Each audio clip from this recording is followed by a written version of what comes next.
Alright, today we're going to be finding out what happens if we detonated all the nuclear bombs at once.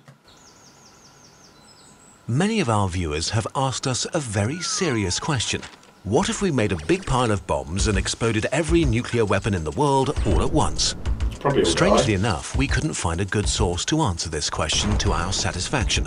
So we gathered together a few scientists to calculate what would happen and find an answer to this extremely important scientific problem once and for all.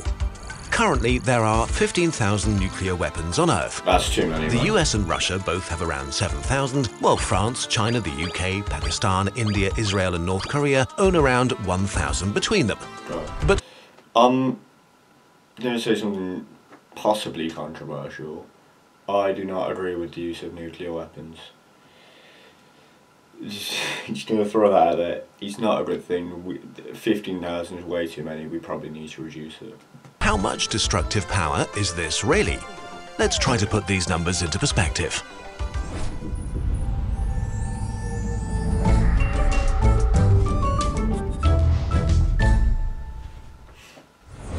On Earth, there are about 4,500 cities or urban areas with at least 100,000 inhabitants.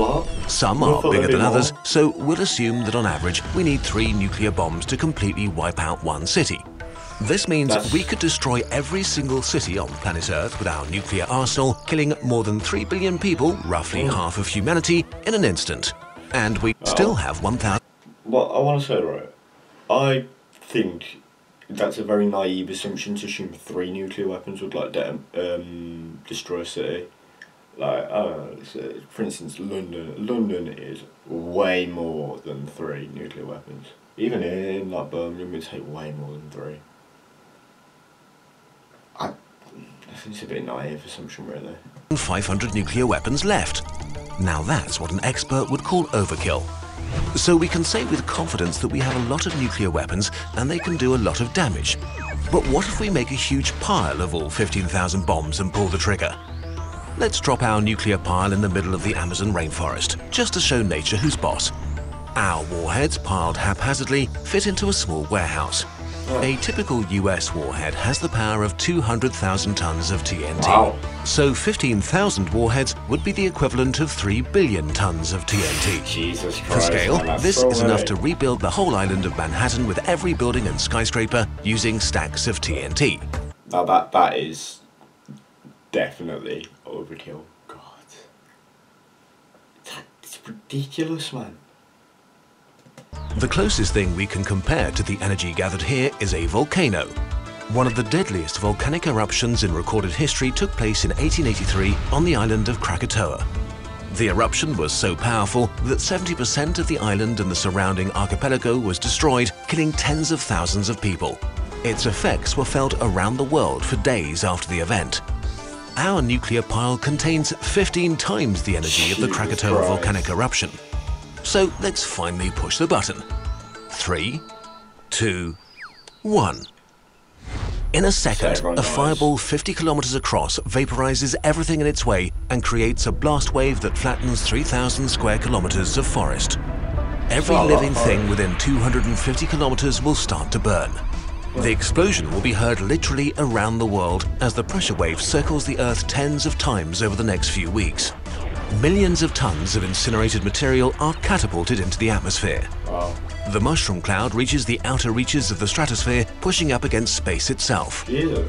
After things have calmed down, a small crater, about 10 kilometers across, is left in the center of the worst wildfires the planet has seen in millennia, spreading throughout South America, burning down forests and cities alike.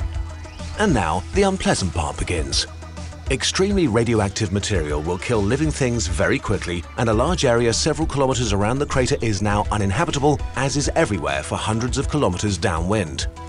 Much of the fallout is carried high into the atmosphere by the mushroom cloud and carried around the planet. The amount of radioactive material in the environment doubles worldwide, which still isn't civilization ending, but we may see more cancer for a while. A portion of the particles will float to the edge of space for years and cause a nuclear winter that could lower global temperatures by a few degrees for a few years. That might be good. This explosion was pretty bad if you're in South America and especially Brazil.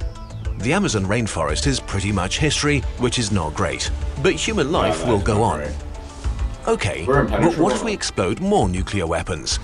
Let's suppose humanity decided to mine every bit of uranium on Earth and build as many nuclear bombs as possible. That would not At be a current good idea. usage, it's estimated that there are around 35 million tons of uranium in Earth's crust, Jeez. enough to power human civilization for over 2,000 years, or to build millions of nuclear warheads. For the sake of argument, let's say we create a pile with a yield of 10 billion Hiroshima bombs, 10 billion. which makes up a cube 3 kilometers high that contains roughly the energy of the asteroid impact that ended the age of the dinosaurs 65 million years ago. That is a Except lot, man. it's also nuclear. 3, 2, 1. Our pile explodes in a fireball stretching so high into the sky that it's visible from half of South America, Jesus, with man. so much power that the ground just splashes like water, forming a crater 100 kilometers across. Bedrock That's on the amazing, scale of man. whole mountain ranges is vaporized in an instant, while thousands of tons of material is catapulted away with such speed that it's ejected into space. Some leaves Earth forever, while most of it comes raining down as hot, burning debris that heats up the atmosphere to oven-like temperatures, killing most big animals and be causing crazy. firestorms all over the world. Just like imagine like the night sky, where you got these meteors just raining down. It'd be beautiful. And not like we'd all die, but like it'd be beautiful. The Earth's crust rings like a bell, struck by global earthquakes stronger than anything in recorded history, decimating cities around the world, while hurricane-force winds flatten every single tree in South America and wildfires consume the continent. The abundance of hydrocarbons in the Amazon burned to form ash are cast into the atmosphere, darting the sky and keeping sunlight from reaching the surface, dropping temperatures to near freezing worldwide. Not good. The ensuing global winter may last for decades and results in the extinction of every large animal species, humans included. Oh, We could also mention that every corner of the planet is covered with radioactive fallout, but at this point, it doesn't matter that much anymore. This is humanity's extinction event. The astronauts aboard the International Space Station get to enjoy a great view for a while, but it's not unlikely that the spray of rocks blast into orbit will destroy the station. Those lucky enough to be in bunkers or in submarines deep below the ocean surface may survive the longest before they exhaust their food supplies and have to venture out for more. I reckon they'd be able to survive, right? If you've got like a farm or whatever that you can keep underground, I reckon you could do it. They'll find the world a charred, freezing, radioactive wasteland. The planet itself doesn't care at all. After just a few million years, the wounds of the explosions have healed and life is thriving, arguably even more so than when humans were around. Well, so we're just If insignificant. intelligent life emerges again, it might be able to work out what happened. When they study geology, they'll find a bizarre and very thin layer of rock covering the entire world, enriched in radioactive elements like uranium and the other nasty things it decays to, mixed with rare earth metals and plastics that humans used. They would probably be very, very confused. Do you reckon, right? Like there was past species that was like us, and they had their own extinction event, and that was what the dinosaur extinction event actually was.